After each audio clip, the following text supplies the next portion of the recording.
And so you can see often in the disinformation Russia prioritizes what they think really hurts them, what truth hurts them. And the fact that Zelensky is being this brave commander remaining at his post is galvanizing not just the Ukrainian people, but people all around the world.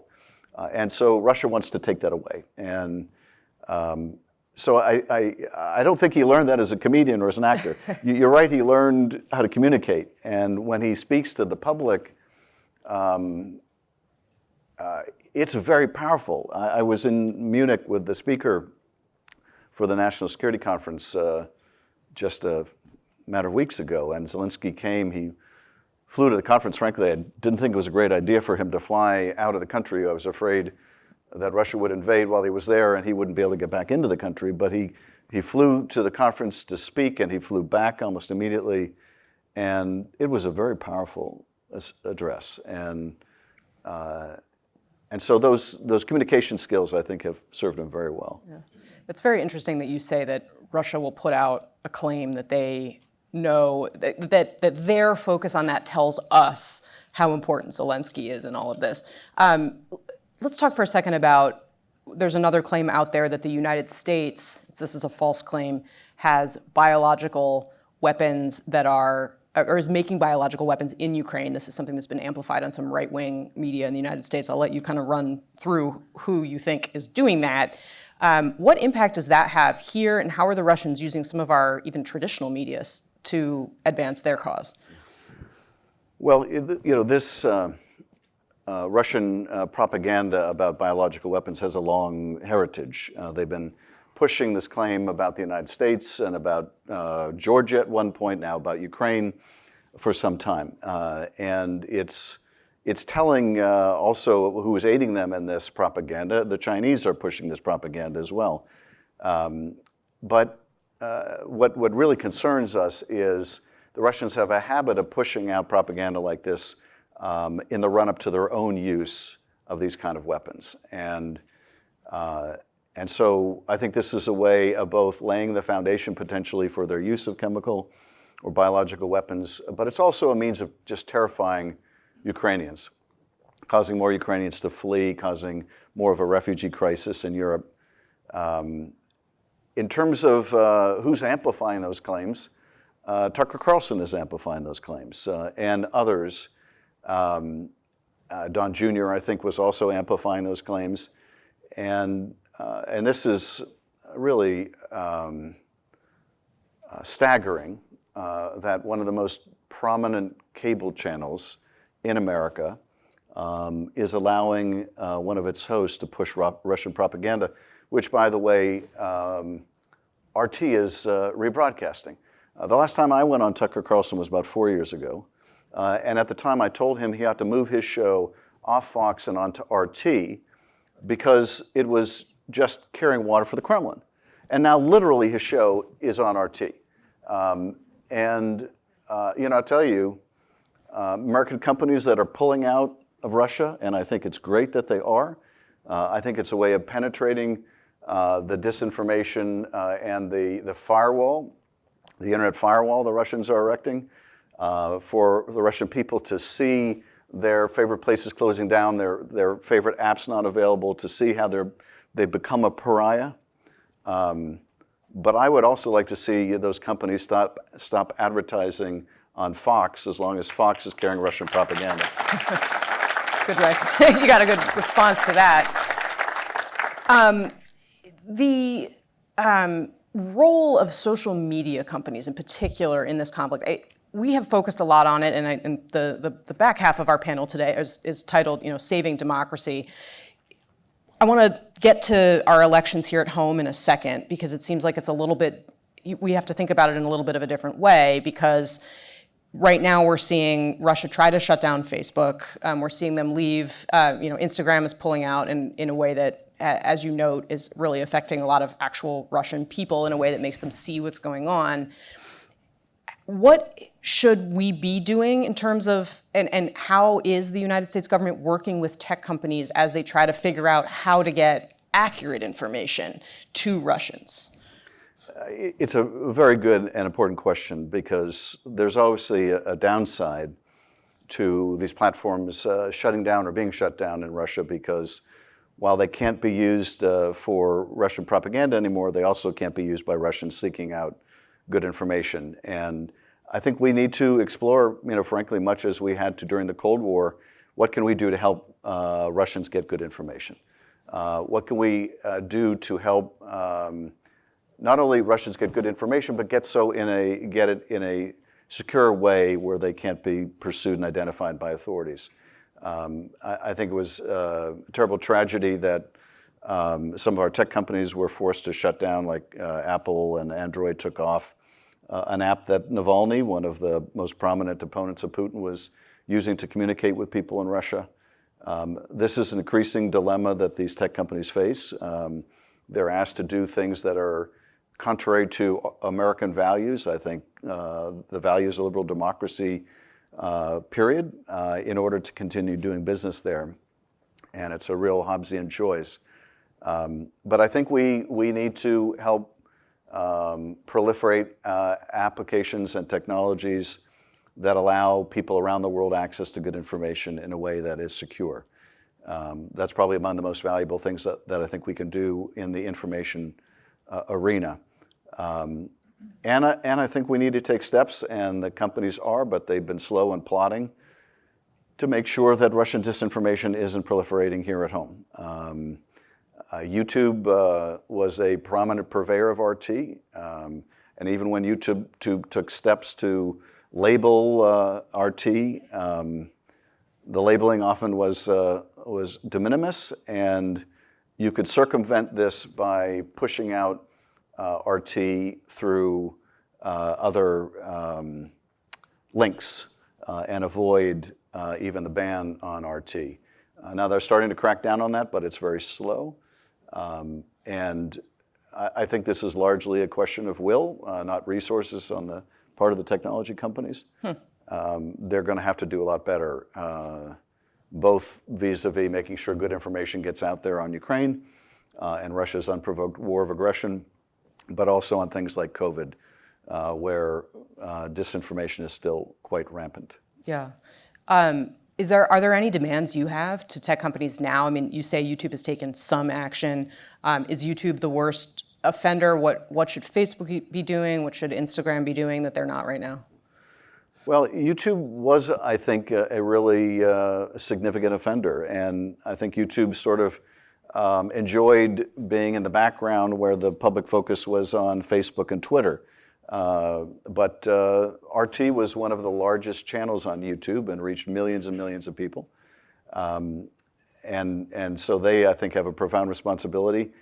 Even companies like Amazon and Netflix that allowed you to self-publish, you often see some of the most offending misinformation content being the first thing you get when you search for example, vaccines. And so I think every platform has a lot of work to do on this.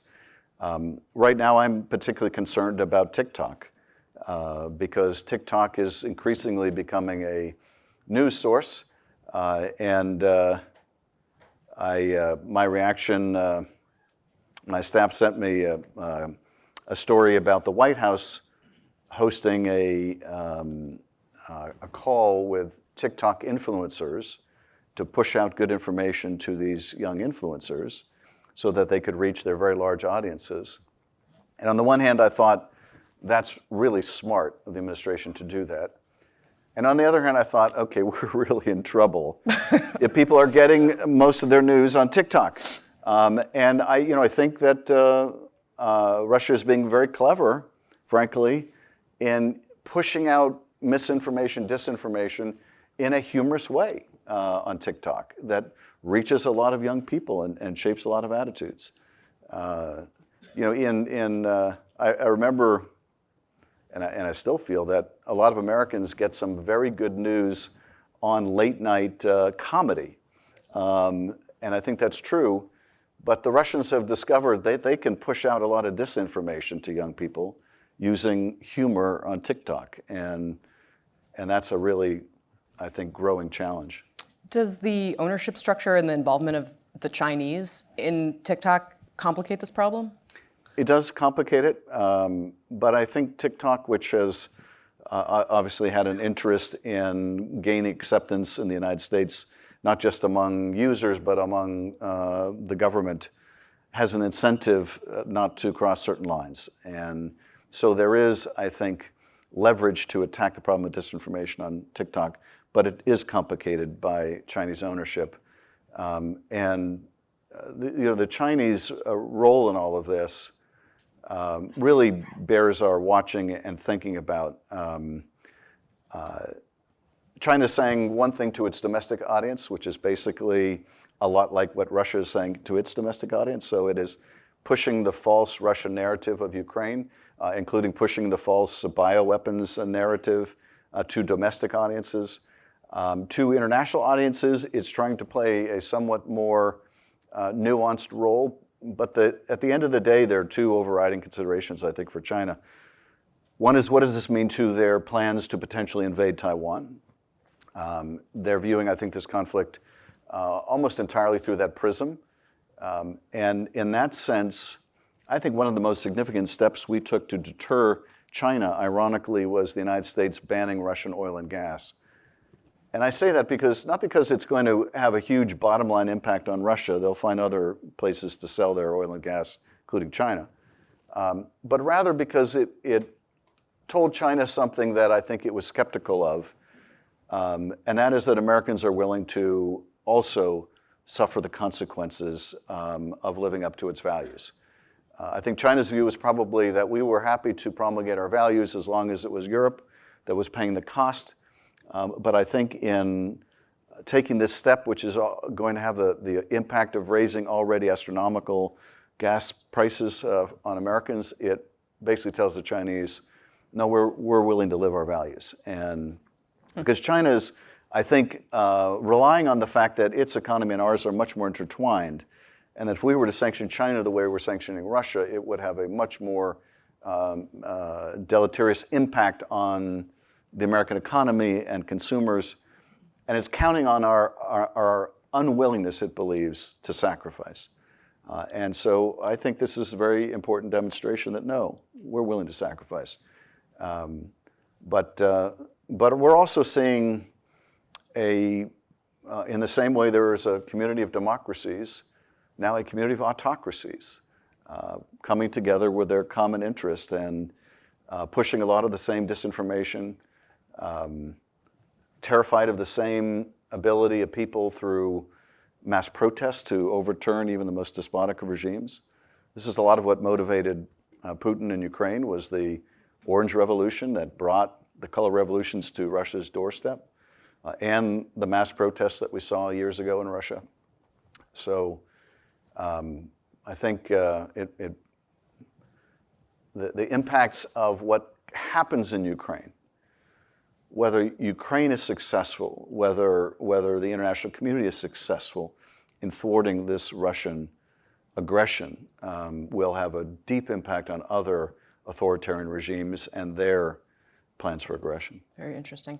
So let's turn a little bit here, because I've got half an eye on the audience questions that we're going to get directly to in a second, but I think there is a lot of interest in the room about our elections, protecting them, and I can't help but think as we head into not just the midterms, but looking ahead to 2024, we have seen a lot of Republicans get on the same page in being anti-Putin in this moment, but there is an element, and obviously the former president, Donald Trump, called Putin a genius, and said he was savvy. That's clearly going to be something that's going to be part of the conversation in the United States going forward.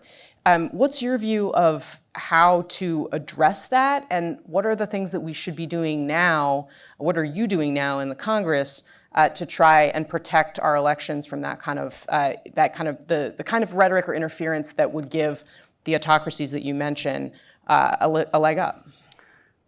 These issues are all entangled with each other. Putin got so solidly behind Trump in 2016 because he viewed Hillary Clinton as responsible, along with our intelligence agencies, for these color revolutions that he found so threatening. Trump resembled a lot of the corrupt business people that Putin was used to dealing with. that he felt could be manipulated, and he was right. It's not a coincidence, too, that Russia used its disinformation in our election campaign. First to denigrate Hillary Clinton, often by denigrating her health, and then by denigrating Joe Biden and using the same tactic. When Donald Trump and his enablers began pushing out the big lie about our elections, this was amplified by the Russians. And this is the terrible tragedy of where we are today.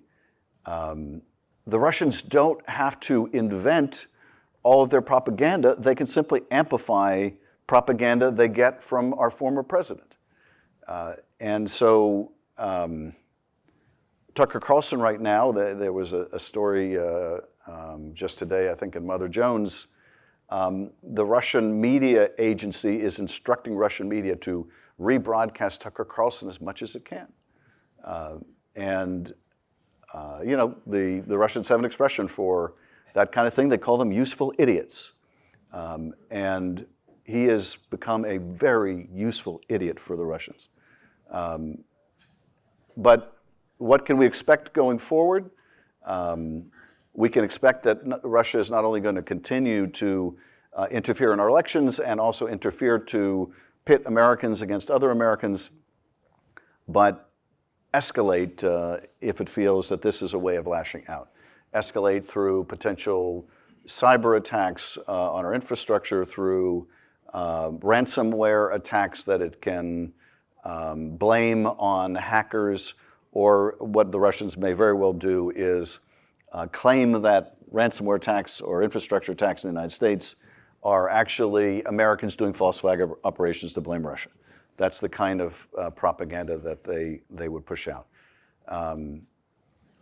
But you know, one of the things I think we have to bear in mind in the United States, even as we try to support Ukraine and its democratic aspirations, is one of the best ways that we can support democracy around the world is making sure that it's strong at home.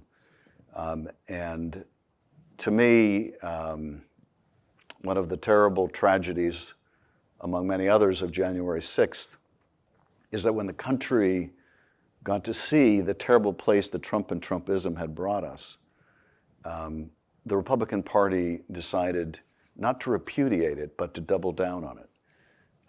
If you persuade people, as Trump is and as too many Republicans in Congress are, that we can't rely on our elections anymore, that they're rigged, that whenever you lose, it's because of massive fraud, then what is left but violence?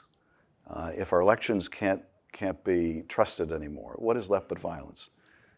And to use that big lie to promulgate these new Jim Crow laws, and equally sinister, to strip independent elections officials of their duties and give them over to partisan boards and legislatures so that if they lose the next time, this time they can be successful in overturning the result, is to use democracy against itself.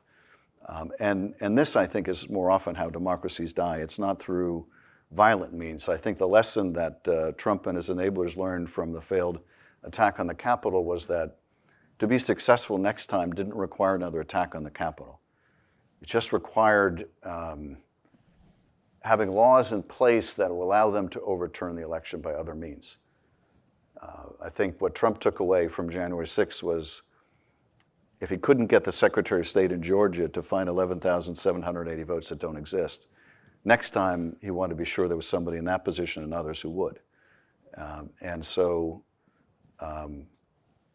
of all of the memorable and terrible images coming from Ukraine, one that really haunts me the most is the image of what looked like an older Ukrainian man throwing his body in front of a Russian tank.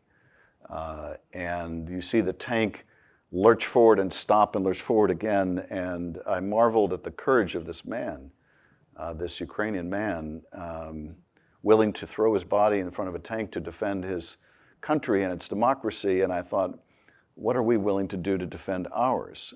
And our job is so much easier by comparison. It doesn't require that kind of personal courage, but it does require all of our engagement. Do you think watching these images from Ukraine has changed the political landscape here at home? Has it engaged the vast, middle of the country who has just been checked out, disengaged? I mean, are they now engaged in a new way because of these kinds of images? I think it has changed the country.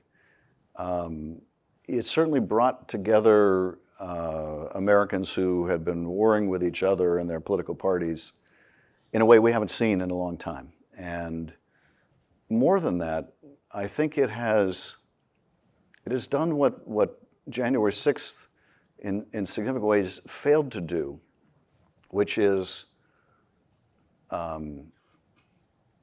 so graphically move the country against the idea of authoritarianism, exposed authoritarianism for the dangerous, vile form of governance that it is, and discredited the autocrats. For more than a decade, the autocrats have been on the rise around the world, and authoritarianism has gained a foothold in one of America's two great parties. You now see people who were acolytes of the Kremlin, the Viktor Orbáns and others, starting to distance themselves from Putin and the horrors of the war. You start to see that for Trump and others in the Republican Party that for years coddled Putin and were soft on Russia, now finding that that's a politically untenable place to be. And so I think it really has changed the dynamic at home and abroad in a way that has arrested the momentum of autocracy. And we just have to make sure that that is not a temporary setback for the authoritarians. Right. Well, I mean, I can't help but think about January 6th. I mean, I was at the Capitol that day, and the narrative initially was very common. There was, unity between Republicans and Democrats. You all were huddled in, rooms together. There was this insistence, no, we're going to go back out on the floor that was coming from members of both parties, from the leadership. And you went out there, you ultimately certified the election. But then we saw very quickly that consensus just absolutely disintegrated. And suddenly people who were literally under physical threat that day started to say, it actually wasn't that bad. It was tourists. Are you worried that the same thing might happen in this context? I don't think so. You're absolutely right. And that kind of terrible dissembling really began almost immediately. Yes, we went back into session to finish the job. But a majority of the Republican conference went back into session to continue the job of trying to decertify the election. And of course, McCarthy, who put his finger to the wind during the evening of the insurrection and shortly thereafter, and properly blamed Trump for disseminating the big lie, soon went down to Mar-a-Lago and begged forgiveness. And even McConnell, who took to the Senate floor and in the most vociferous manner castigated the former president for being morally and practically responsible for the attack by using the biggest megaphone in the world to broadcast the biggest lies in the world. Even McConnell, it was only a matter of a couple weeks before he once again said that if he was the nominee, he would support this man. But I think it's different with Ukraine. And maybe part of the reason why it's different is that every day people are watching the horrible images from Ukraine. And we're seeing many of the same images. And it's, I think, leaving an indelible impact. I don't think we should presume that that can't change, but I certainly see no sign of it. And I hope that this has the impact of reminding Americans, if we had forgotten since World War II, the horrors of authoritarianism. Yeah. As you look ahead to the midterm elections, how do you think what's going on in Ukraine? I mean, clearly, your point is very well taken that we ban oil and gas, it causes gas prices to go up here, that's a sacrifice that we're bearing. But that's also a huge political problem for Democrats. I mean, obviously, a lot of people are really struggling, especially people who live paycheck to pay their gas bills. Grocery prices are going up as well. How do you see the landscape heading into November, and how the Ukraine issue and what people believe or don't believe about it is going to affect Democratic chances? Well, I think, first of all, in terms of the House, we're in a much better position than we thought we would be a year ago. A year ago, we assumed, and I think this was the conventional wisdom, we would be so badly hurt by redistricting that we might lose the House simply because of the gerrymander. As it turned out, I think most independent commentators now assess that we have fought to, if not a draw, to actually finish out ahead in the redistricting process. So I had been operating from the assumption that the 5 or 6 seat advantage we have in the House today as a Democratic Party would essentially be nullified by redistricting. We would go into the midterms at parity, just like the Senate. But in fact, we go into the midterms with a 5 or 6 seat advantage and perhaps more. Nevertheless, I think probably the most important determinant will be the environment we're in the fall and how Americans feel about the economy. And here it's going to be very important, I think, for the president and for members of his party in Congress to make the case that the economy is moving in the right direction, even though we're suffering from high inflation. That jobs are back, that wages are up, that unemployment is at historic lows, that the growth of our economy has been the strongest in the world, that for the first time in decades, the growth in our economy has exceeded the growth in the Chinese economy, and that the administration and Congress are taking steps to deal with inflation. And a lot of those steps are being vigorously fought by the Republicans. Even as they complain about inflation, they refuse to support measures like the Competes Act that would manufacture here in America and bring those jobs here and bring those supply chains here. Inflation, as you know, is a global phenomenon. And one way we can attack it here at home is by bringing the manufacture of certain critical components, like semiconductors, here. Part of the reason inflation is high is fuel. Part of the reason inflation is high is car prices. And car prices are high because you can't get the chips to make cars, because we don't make enough of them here. And we passed a bill in the House with nary a Republican vote to invest billions in making those chips here at home. And even the Republicans who represent the areas in the Midwest where Intel was going to locate those plants and create tens of thousands of jobs, voted against it. Now, why would you do that? Well, you do that if you want the president to fail at any cost. And it's okay if the country fails at the same time, as long as it improves your position in the midterms. This is what we need to point out to voters. And I think if we do, we can not only hold the House, we can grow the House, we can grow our majority in the Senate, and critically, if we do that, we can protect people's right to vote. But until we do that, in addition to the work we're doing to attack the problem of inflation, we also have to overcome all of these new hurdles Republican legislatures have put in the way of people getting out to vote. And that's going to require, in my view, a Stacey Abrams-like effort in every state. Yeah. Are you convinced that our midterm elections will be free and fair? Well, they will be free and fair, and yet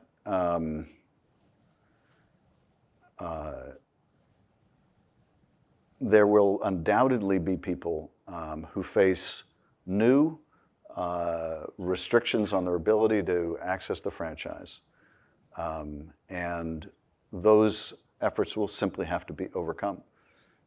In the midterms, we've already seen tens of thousands of people have their absentee ballots rejected that would have been accepted in the last election. And here's the thing that we really have to, I think, recognize and just strip bare of all the argumentation. Republicans are using a big lie about the last election. to make it harder for people to vote. Why are they doing that? They're doing that because if Americans participate in the political process, they will lose. And particularly and perniciously, they believe that if people of color vote, they will lose. And they would rather not have people of color vote than lose. They would rather stop people of color from voting if they can than change their backward policies or their messaging. It is an ethic that says nothing is important as winning anymore.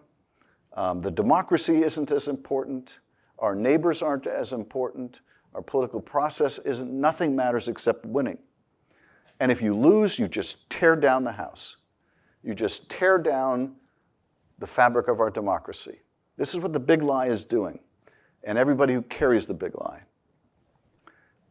And so I think our democracy is very much hanging by a thread, not from tanks, but from some of our own people who have been persuaded that nothing matters as much anymore as winning.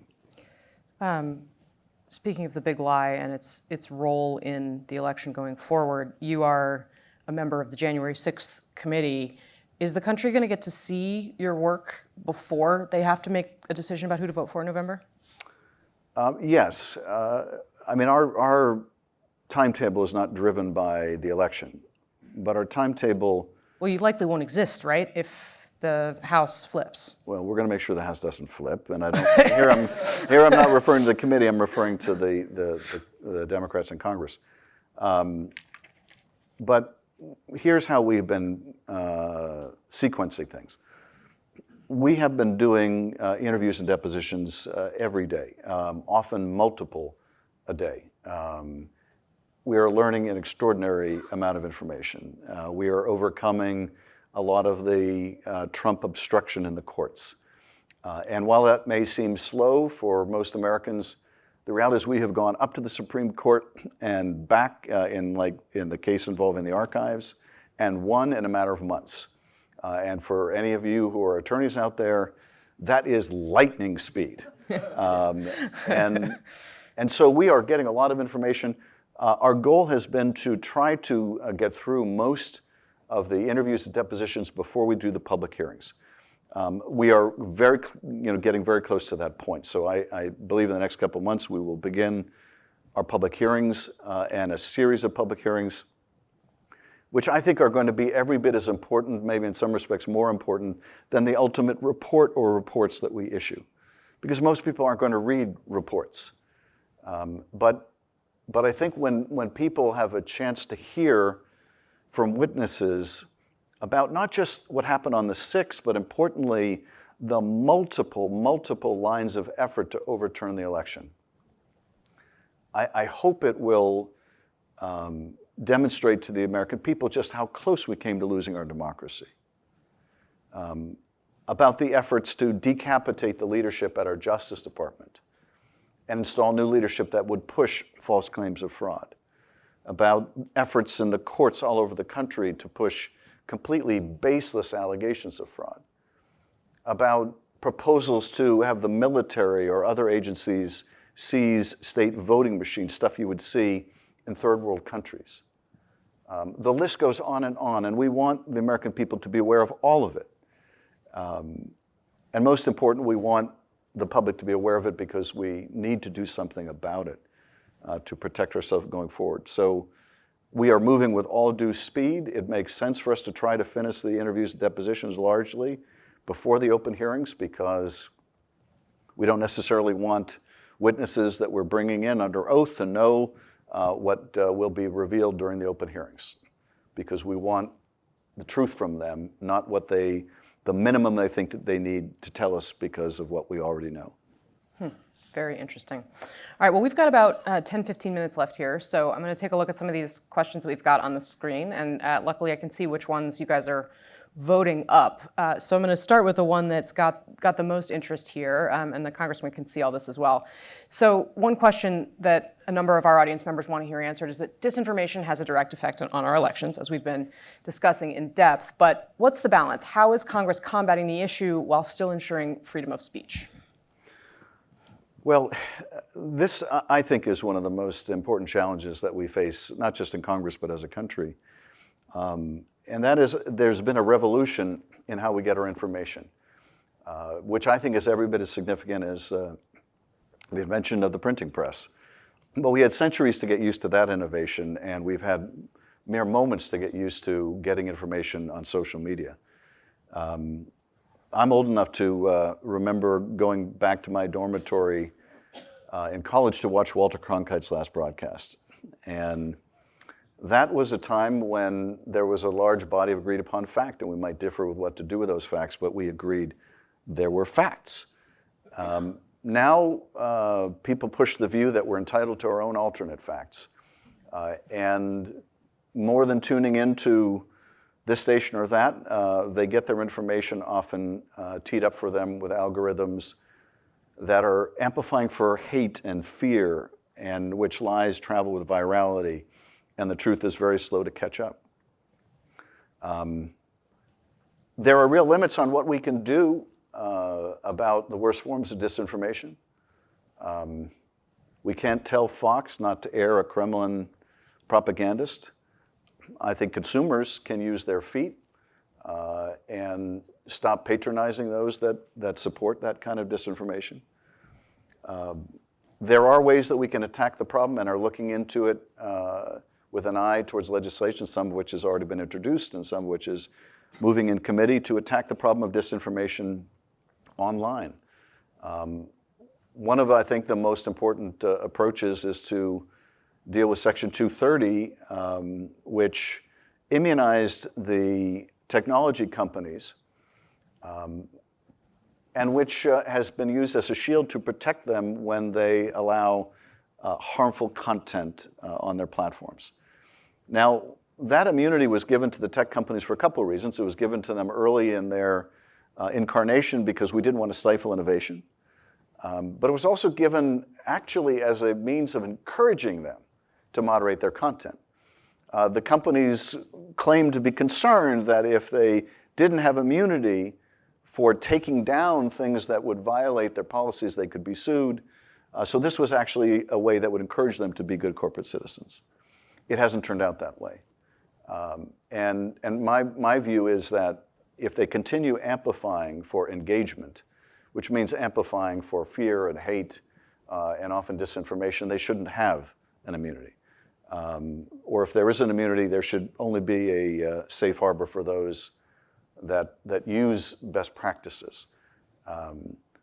So I think attacking it online is an important step that Congress can take. I also think using the bully pulpit that we have is important.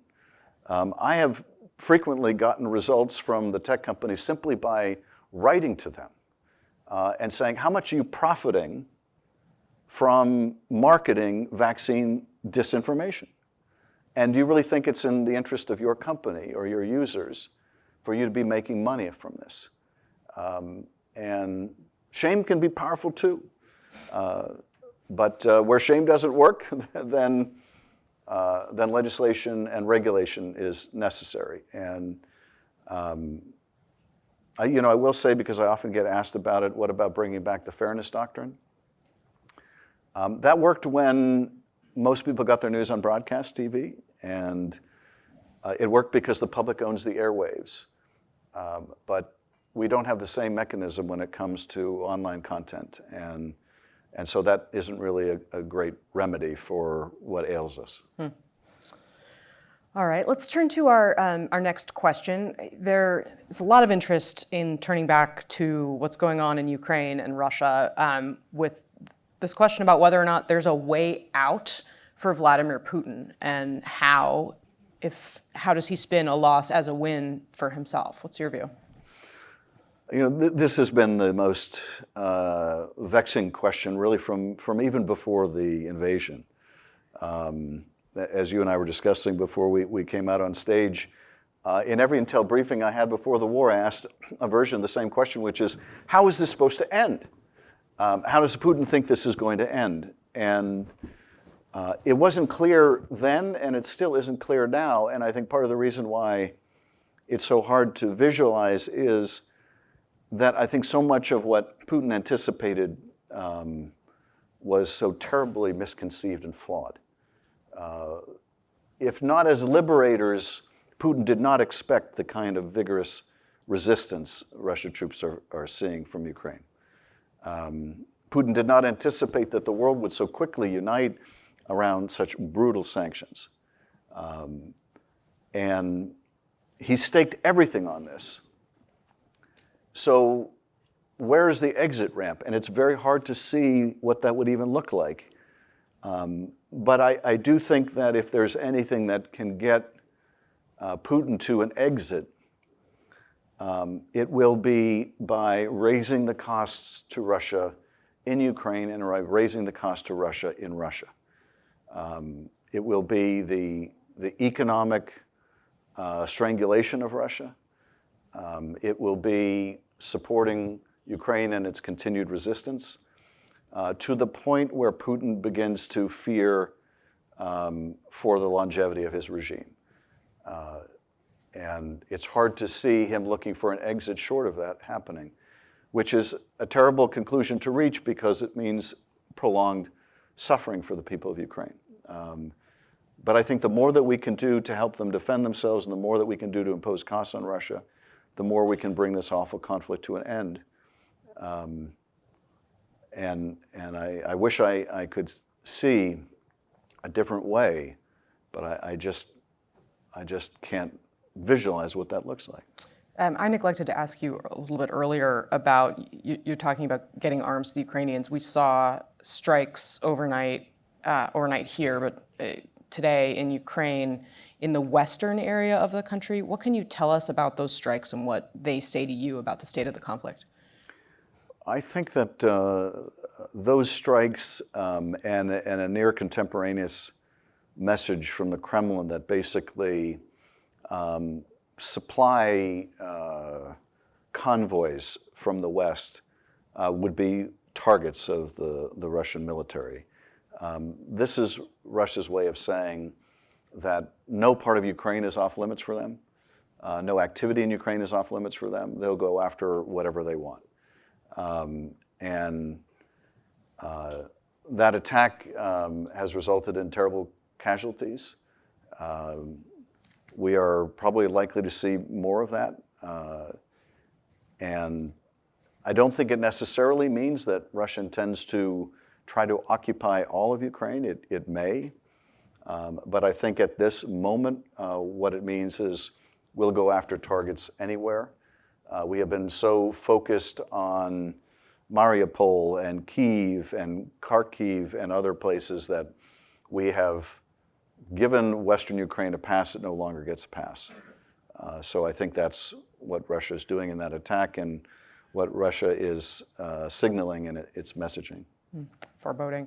So another one of the questions from the audience, what efforts do you think that the U.S. can make to spread accurate information about the war to people in Russia to mount internal pressure? It's a really good and important question, and I think we have to try to preserve what few avenues still remain for Russians to get good information. We have to, I think, start, as I mentioned earlier, thinking about, as we did during the Cold War, what technological and other means we have of getting good information to the Russian people. And I think there are some good technological answers to that. Now that the technology companies are leaving Russia or being banned in Russia or being criminalized in Russia, I think they have more incentive, ironically, to help in this effort to push out good information because less of their bottom line is at stake anymore. They're losing their bottom line in Russia. And so if Apple was disincentivized to allowing its technology to be used for Russians to get good information, or others were reluctant to do so in China, then some of those disincentives are going away. And so I think both the US government as well as the private sector need to put our heads together and figure out what are the best remaining ways that we can help the Russian people get good information. Yeah. We're just about out of time here, so I'm going to ask this one last question and just turn back to here at home, where, as you point out, keeping our democracy strong is a critical piece of pushing back against the autocratic trends. And our audience is looking to know, what efforts should we take to protect journalism and accurate information here in the US, and what steps should the government take to do that, particularly as they regards our elections? I guess it was about 18 to 20 years ago, I formed a caucus in the House and Senate. It was a bipartisan, bicameral caucus on freedom of the press. And my Republican co-lead was a guy, a classmate of mine named Mike Pence, that you might have heard of. At the time, we were very much focused on the suppression of the press around the world, with how many countries were allowing the murders of journalists to go with impunity or targeting journalists. We were obviously focused on the disappearance and murder of journalists in Russia, but also the fact that Turkey had become the leading jailer of journalists in the world. And we would profile the case of journalists who were imprisoned or murders that were unsolved. I wrote a bill called the Daniel Pearl Freedom of the Press Act to require that in our annual human rights report that we also report on the state of press freedom in countries, because it's so integral to rooting out corruption and development. And in countries that we're providing development assistance, we have a particular interest in making sure they have a free press to reveal any corruption. But increasingly, of course, we've had to be concerned about the freedom of the press at home. I remember it was actually at the Munich conference 3 or 4 years ago that I attended with John McCain. On the way to the Munich conference, I think was the first time the then President of the United States said the press was the enemy of the people. And I'm still shocked by that. But that was an early indication that so many of our norms were breaking down in the most dangerous ways. There's a commonality here of treating the press as the enemy, and disinformation, and the attack we see on science. At the end of the day, it's an attack on the truth. And of all the things that Donald Trump did in the last 4 years, I think few are as corrosive as his relentless attack on the truth.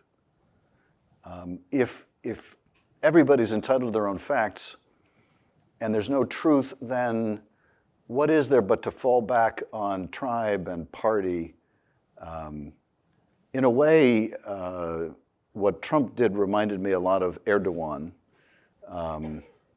When Erdogan was running for re-election some years ago, there were tapes that were broadcast in Turkey of his son, Erdogan's son, on the phone with him saying, "The police are coming, hide the money, the police are coming." And Erdogan replies, Erdogan is saying this to the son. And the son replies, "Don't worry, Dad, I've hidden all the money, all except for about 32 million. This is how I recall the conversation. And although there was some, modest effort at denial, there wasn't really much effort at denial. It was his voice.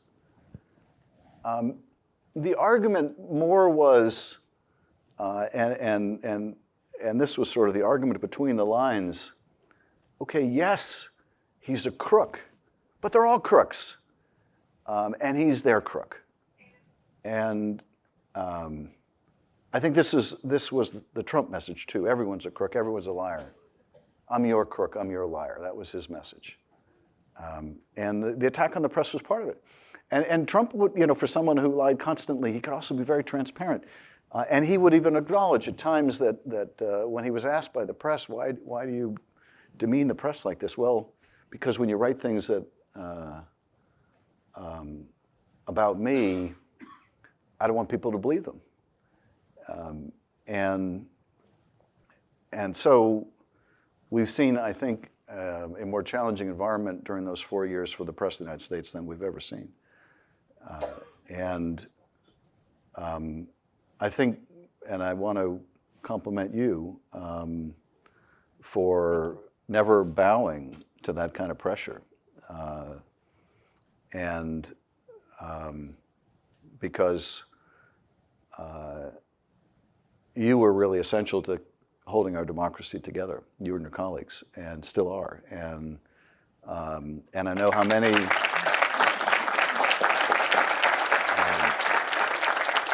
know how many of you have faced death threats because of it, and so I just want to express my gratitude. Well, thank you very much. And I, of course, have been watching my colleagues in Ukraine as well, trying to tell the story of that democracy, and I know we're all very indebted to them as well. So thank you for your kind words. Thank you so much for your time today, Chairman Adam Schiff. Thank you all for being here. Thank you all.